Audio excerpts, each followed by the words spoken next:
I mean, when you really think about it, Moses was kind of an Israelite Batman, so the casting kind of makes sense.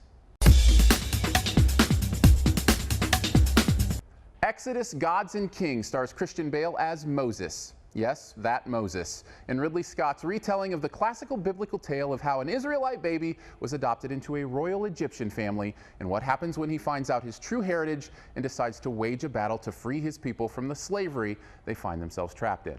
It touches on all the key moments from his life in the palace to his nomadic days to the burning bush, the plagues, and of course the escape across the Red Sea, which makes for a broad and epic tale that fits the story itself. In fact, I'd call that the best thing about the movie, its scope. The way these events are brought to the screen are beautifully rendered and awe-inspiring. There are moments in this movie where all the elements come together, from effects to score to acting, to really make it worth the view on as big a screen as you can find.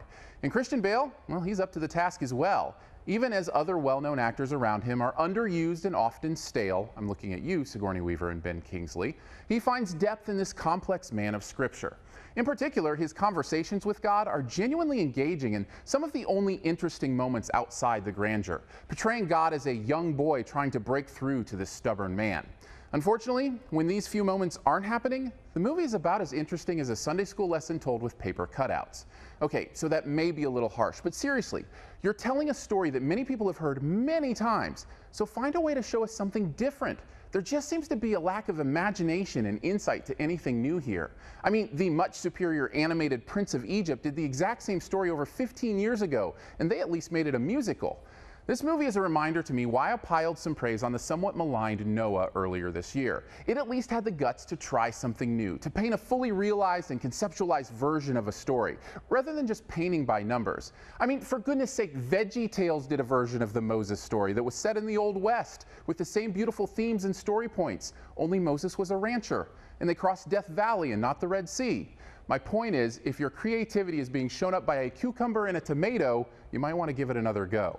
This is even more evident when the movie drags its feet, spending too much time telling us parts of the story we already know, making the 2.5 hours feel even longer.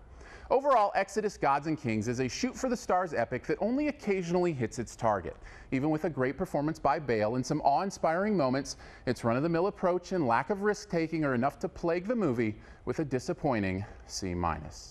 Thanks for checking out this Your Movie Friend review. Stay tuned for this review's best ever challenge here in a bit. First, I want to throw some stuff up over here that you can click on. If you'd like to subscribe, which I'd very much appreciate, you can do that by clicking the big gray subscribe button. If you want to see more, well, I've also got a review of Top 5 out this week, so you can check that out here as well. You can also click the logo right up here to go to yourmoviefriend.com, where you can find a searchable database of reviews, as well as the written text of these videos. And finally, this review's best ever challenge. This is where you name the best movie ever in a particular category, and then also try to identify my choice. What is the best biblical movie ever? I still think the one that was shot entirely in the original languages is one of the most amazing pieces of filmmaking I've ever seen. Drop your own answer and a guess at mine in the comments, and the first person to guess mine does get a point. Thanks, and please subscribe.